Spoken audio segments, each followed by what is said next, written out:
so much. Okay, I'll just continue. So, thank you everybody. My name is Tom Brad. I'm, as you can see, Senior Director of Marketing Industry Development for the WBA. Sorry for all the technical difficulties, but hopefully we'll work our way through this. I'm very, very pleased to be and very honored to be able to speak at this inaugural meeting of the Wi-Fi Forum in South Africa. And what I want to do is very briefly run through some of the topics that we see globally happening in the Wi-Fi space, and then just deep dive a little bit into some recent developments on the mobile front. Hence, my title is Wi-Fi Supporting the Mobile Experience or Taking Over. First, just a little briefly on what WBA is. WBA was founded 11 years ago by a number of Wi-Fi operators that had the vision that Wi-Fi roaming would become as the same experience as the mobile experience has within the roaming environment.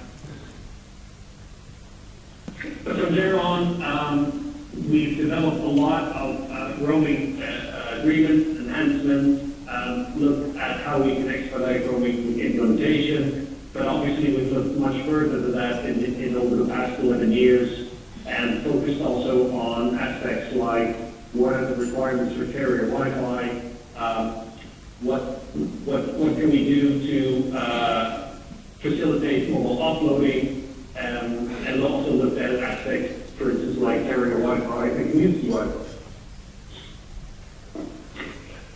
So just to start off, we also know that Wi-Fi world is changing, and that if you look at Wi-Fi from a strict point of view, a number of new services are emerging in the Wi-Fi space. So, for instance, we have now Wi-Fi calling, new types of Wi-Fi. We have billions of Wi-Fi enabled services in the market. Wi-Fi is becoming more prevalent in the M2M and in the IoT space. The interoperability in Wi-Fi has changed. But also what we see is that new monetization models are on the rise, and I'll come back to this later. Also, aspects like Wi-Fi in venue and retail. What the most important aspect actually is that Wi-Fi in itself has become the most pervasive technology and has become an active communication service for users. Users are choosing themselves to switch from mobile to Wi-Fi circumstances because either it is cheaper, it is quicker to connect to, but in most cases it's much more easier for the user to use. And whether we like it or not, Wi-Fi has just become, because users have decided to do that, the pervasive technology in the current, let's say, radio communication space. If you view this then from, okay, so what does Wi-Fi bring to the world itself? And this is part of a study that was conducted in the US around what does actually the unlicensed spectrum and usage of technology in the unlicensed spectrum has, which Wi-Fi obviously is. So what does that bring to the economic value? And they've estimated that only in 2013, over $200 billion US was added to the economic value through Wi-Fi, and it overall contributed to almost 6.7 billion in the nation's GDP. So it's not that Wi-Fi is a toy that we're talking about that is nice to have at home, and beyond that, it's kind of the best ever technology. Wi-Fi has developed itself much further than that, and that's what we're looking at right now. So what I'm going to do is step through a couple of key findings that we identified in the industry report. Now, the industry report is a moment in time at the end of the year that the WBA measures what the key sentiments are in the Wi-Fi industry. So this is not a market research where we estimate how many APs or devices with Wi-Fi are going to be shipped, but we look at the service provider space and area and look at what are the trends in the Wi-Fi market from a service provider point of view. And what we've seen at the end of 2014 is that almost 57% of the operators are much more confident in investing in public Wi-Fi than they were 12 months ago. Now, in 2013, we measured this, and this was 40%. So the graph might a little bit be off the topic, but there is a significant increase in the sentiment of investing in public Wi-Fi. So why are we doing this? And why are operators actually going to invest more into Wi-Fi? And 70% of the respondents said that for them to deploy carrier-grade Wi-Fi, it's much more to improve the customer experience and to increase subscriber retention. So this is very important because certainly if you look at what's happening in the US right now with a large number of cable operators rolling out their, what they call the community Wi-Fi or home spots, they are not doing that to expand roaming agreements. That is probably an added benefit. The most important part is for them to keep their subscriber as long as possible on the network and to be able to deliver their content, which is obviously their main focus, to the consumer as long as possible, and therefore also improve the customer experience. If you take it from a mobile operator perspective, Wi-Fi offload improves the customer experience because it automatically shifts the user from a mobile network to a Wi-Fi network if the capability of the Wi-Fi network at that moment in time is better and improves the customer experience much more than it would be if they remain on the Wi-Fi network.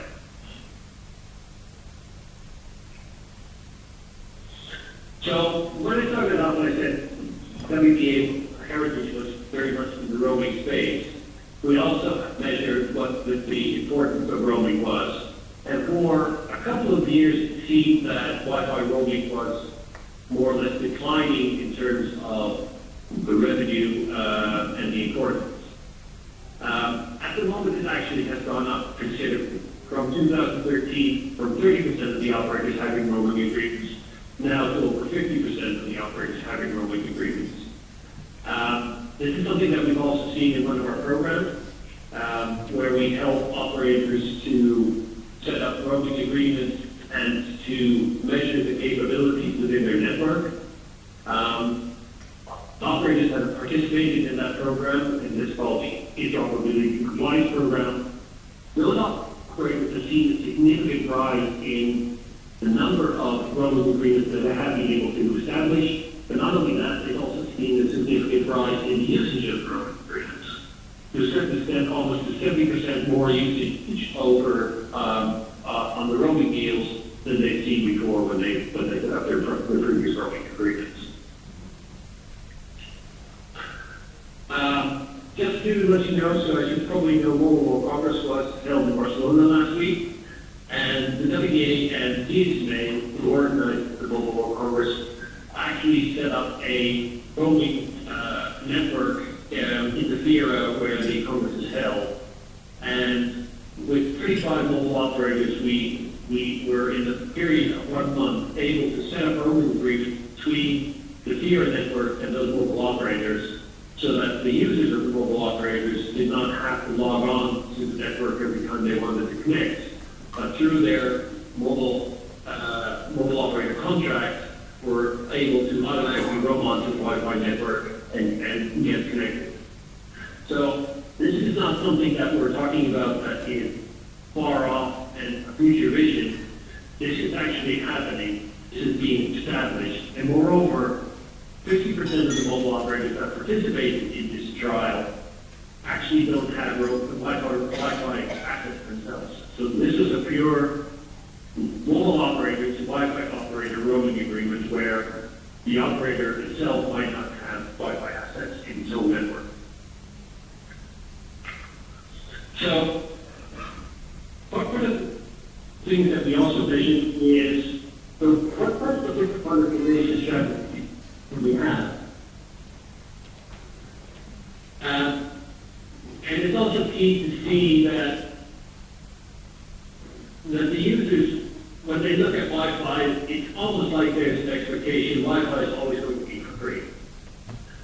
And what we've asked the respondents is, okay, what are your different monetization strategies going forward? And you'll see that there's a large scale of different types of monetization strategies going to be applied. So Wi-Fi roaming is obviously there, as well as Wi-Fi offload, but also location-based services, advertising, Wi-Fi analytics, Wi-Fi as a metropolitan service, for instance, in smart cities, all are becoming part of the monetization mix.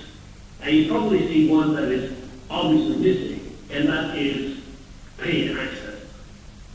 A lot of the Wi-Fi operators at this moment in time do not foresee that access is going to be part of their monetization strategy. And again, it comes back to the point that I started off. Users presume that Wi-Fi is for free. So that means that the Wi-Fi operators have to have different methods to monetize their investments.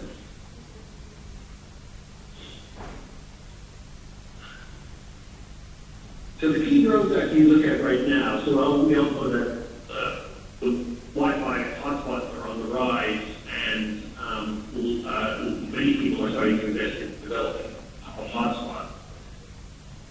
Most of the growth right now is not coming from service providers or operators or carriers developing hotspots. Almost 50% of the overall growth in terms of traffic, as well as in terms of hotspot development, are coming from what we call the high-density areas. Could be wide area hot zones in cities, cafes, bars, restaurants, stadiums, venues, shopping malls, transportation, travel hubs.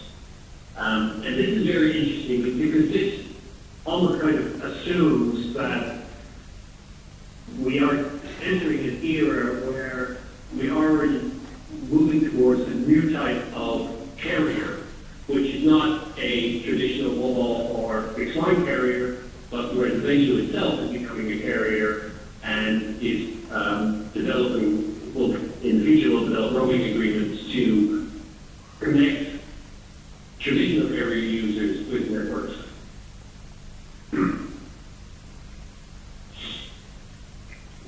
So, coming back to my title, so the obvious question we always get is, are Wi-Fi and mobile friends or foes?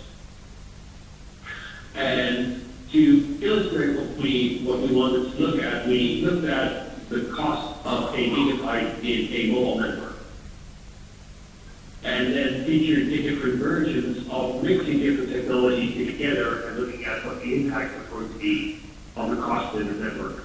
Sorry, just a moment.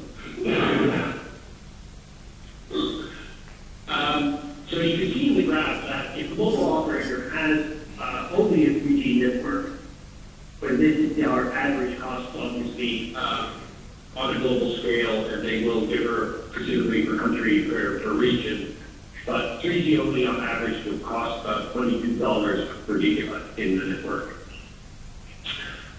4G networks, that cost has dropped down considerably, down to $14.5.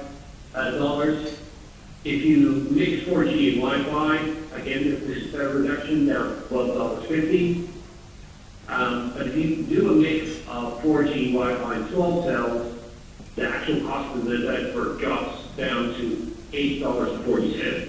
So if you compare that to $24 or almost $22 that we were looking at in the 3G network, actually the combination of mobile technology and Wi-Fi technology makes a lot of sense from a cost perspective. So hence the reason that a lot of the operators are also looking at, mobile operators are looking at Wi-Fi for mobile offload, because that reduces the overall cost of that gigabit in their network considerably.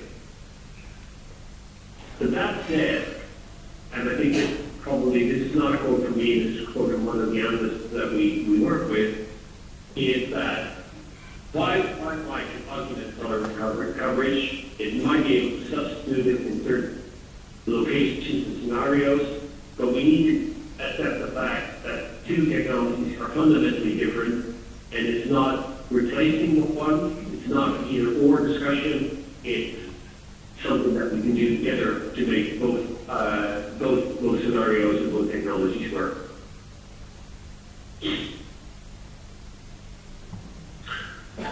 So there are still a number of important business drivers that are looming in the background, and some of them I've already touched on, so I'll go through them one by one.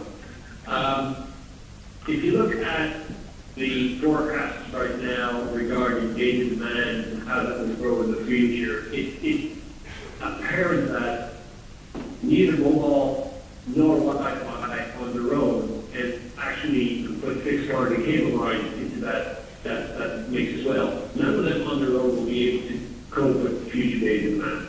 It's inevitable that there's going to be a combination of different communication technologies that will cater for the data usage of consumers coming up. The main growth of the Wi-Fi network, as like I said, is not in the operator space right now. The main growth is in the retail to venue sector, which, like I said, implies that new categories of carriers are emerging, which can be an opportunity for the traditional carriers and also to be a threat. And that depends all on how the business model would work for a traditional operator to partner with that retail segment or high-density venues and develop together a business model that makes sense for both areas. Also, and this is something that's significantly playing right now in the U.S., is that you have new OTT players that are looking to monetize. Voice over Wi-Fi traffic is on the rise, and there are a number of operators already launching Wi-Fi only voice services in the U.S. Some have that in combination with MVNO, so that when the Wi-Fi is not available, the voice traffic is then switched over from Wi-Fi to the MVNO network.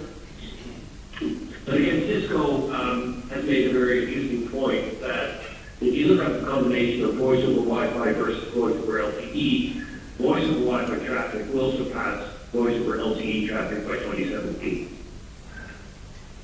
So that is an interesting segment to look at in the future on where this is going to go as part of the monetization strategies. So just coming up then to my last slide. So where can Wi-Fi benefit, and how can we make this work? Again, coming back to the most important part, what we say is Wi-Fi can improve the customer experience. Already for customers, Wi-Fi is the primary choice of communication.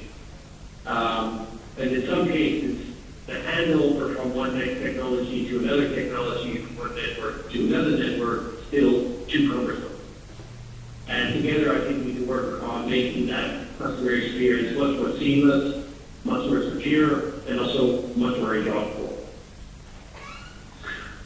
We need to deliver carrier-grade networks. Too many networks right now, certainly in the public space, are based on best effort. And that does not give the consumer the experience that he would expect and probably would want, and maybe to a certain extent would want to pay for it. So the development of carrier-grade networks is a key issue that we need to look at. We need to continue to develop interoperable ecosystems, and that is where I think this partnership that we are talking about of cable operators, fixed line operators, mobile operators, and pure-play Wi-Fi players come together and looking at the membership list of the Wi-Fi platform in South Africa. I think that excellent mix is there, and that group can definitely contribute to develop interoperable ecosystems. Definitely we need to look at how do we take advantage of new monetization strategies to business model. For instance, if you look at large venues and large shopping malls, Wi-Fi rollouts in those areas are not there predominantly to give the consumer access. That's almost currently a byproduct of the reason that they were doing this. The real reason is they want to see, through location-based services, how traffic flows, what are the most important parts in the, for instance, shopping mall, and how they can monetize through those location-based services what the best locations are for shops and for, obviously, then the next point is then the rental rates of specific locations. So at that point, I'm going to wrap up my presentation. Again, sorry for the delay, technical difficulties. I hope you had a great inaugural meeting today, and I'm looking forward to work together with the Wi-Fi Forum of South Africa on developing the market in the African continent. Thank you very much.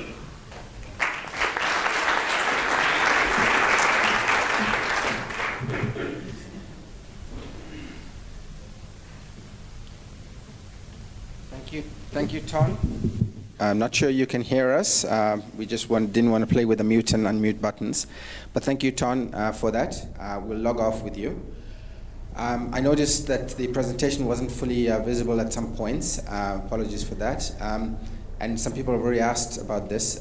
We are going to be uploading all of the presentations onto the website. For those of you who haven't already been there to go and look at the program, it's Wi-Fi. .co.za. We are also registering .org. We are also registering other domains which we had before, just to make sure that we kind of own this space. So you will have a copy of the presentation, just to be on the safe side, let's say by close of business tomorrow, but Andile will say by afternoon today. So we'll try and do our best to try and do that remotely from here. As Ton mentioned, and he mentioned a couple of very critical items, which we are actually going to be discussing at some of the panels. In mine and in Enver's, we are going to most likely, I'm not sure exactly what he's going to talk, but this issue of carrier grade versus a best effort, which Ellie is very passionate about. Where's Ellie? So we are going to discuss that, so please try and make your points raised on this very, very important topic. As I mentioned, the Wi-Fi Forum is going to be a member of the WBA. That will give members of the WBA, essentially, to be quite honest, we have offered to be their representation in Africa, locally, because if we look at their schedule, and even I'm not sure whether Tony is reading, if you go and look at their schedule for the next year, Africa is not represented. All the conferences are taking place in Beijing, Australia, New York, San Francisco, Belgium, and that's how actually, you know, the rest of the world looks at developments in Africa. So we want to be their representative in the ground, which means that some of you, and I know some of you are members of WBA, I know Always On is, for instance, and many others, a couple of others, but many. We're saying for the other players, you can benefit through our involvement in the WBA, because we want to be active members. We want to be in the panel, in the working committees, and represented there. As I said also, there will be some tickets which we have negotiated already as our participation in the WBA that we will be making available, of course not flights and accommodation for your own accord, but for the tickets, which are quite expensive, for our members, and possibly, Andile, looking at it as a CSI initiative, i.e. not only for paying members, but others who might want to go and participate in the WBA events that are taking place globally, which are very, very generally technical, business-led sometimes as well, but and that will give an opportunity for our contribution back again. I'm making a pitch here, basically, for when I come to the hard part about memberships, which is actually that you will have a major benefit, and a medium-sized organization will not be able to afford the membership fees of WBA. When Mpo shows the budget, which we are going to show as part of the AGM, you'll see it's there, it's recorded there, and it's not inexpensive. There's joining fees, and these are in tens of thousands of dollars. So thank you, Ton, in his possible absence for that. because of the time, we have had to make some changes to the schedule, but we will catch up, so it's not an issue. What we are going to do now is go immediately to the first sessions of the tracks that's taking place. That'll go on for 45 minutes, and at that point we are going to break for lunch, which will be a long lunch, because then we come back to the tracks at 2 o'clock. So literally from now, which is 12, we have reduced the track to 45 minutes instead of an hour. So track chairs, please try and enforce that, especially the one after lunch.